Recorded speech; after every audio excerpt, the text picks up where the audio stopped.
as some supporters of the Israeli army and the Israeli government's action might argue that some of these airstrikes are not indiscriminate, that they are targeting Hamas and doing the utmost to avoid civilian casualties. As you've just said there, if fuel doesn't get to hospitals, if water doesn't get to patients, not just people in hospitals, but people across the Gaza Strip, innocent civilians, we're not just going to see people now dying as collateral, or to use that awful word, damage of airstrikes, but people simply dying of starvation and dehydration.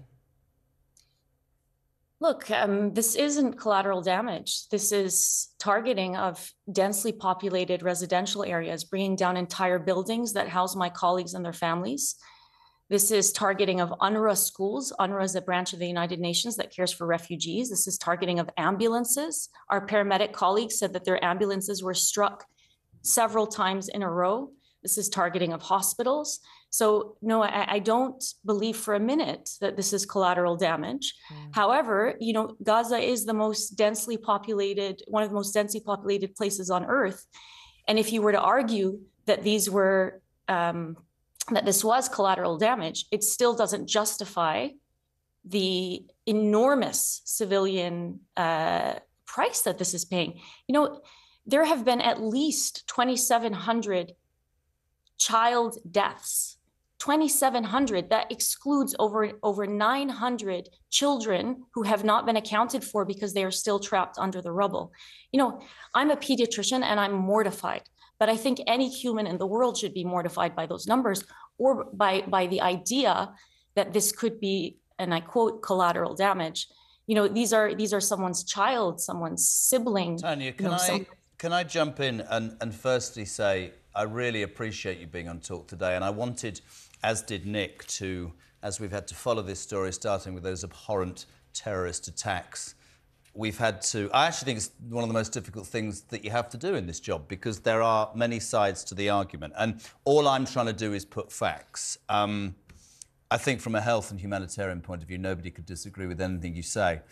The problem is Israel has a decision that it's made because of the most appalling. I mean, you talk about your situation. Some of what we saw and read about 3 weeks ago is genocidal, in my opinion, not negating in any way what you're saying.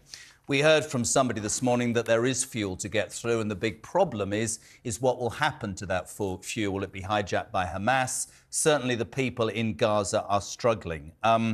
Israel would say, we've asked people to leave. Israel would say, you know, we're targeting, you know, Hamas. You're talking about a humanitarian crisis. Do you think the opinion in the world will shift away from this political argument, the rights and wrongs of either side, and concentrate its mind on what is best for these innocent people? Do you think that will happen? Because, as you rightly said, you're a paediatrician. There can't be anybody in the world who wants to be happening what's happening. That's a fact, right?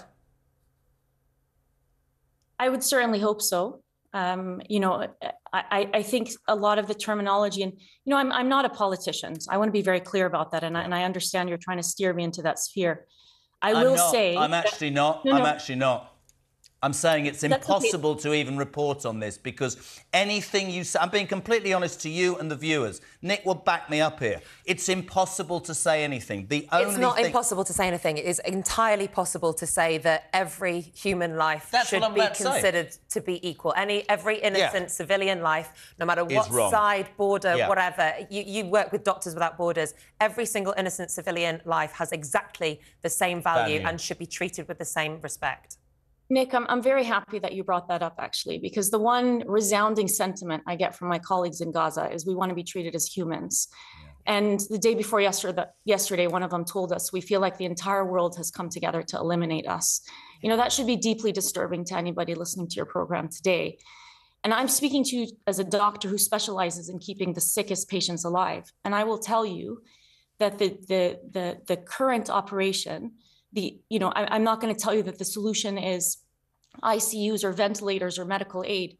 the solution is to stop the root cause of this, which is the indiscriminate bombardment. Now, the death of civilians, I will always condemn the death of civilians, although whether, my opinion about what should be condemned or not condemned is irrelevant here. But I will tell you, yes, I will always condemn the death of civilians, be they Israeli or Palestinian. But, all of this happened in the setting of a 75-year occupation, a 16-year siege on a population that's already suffocated.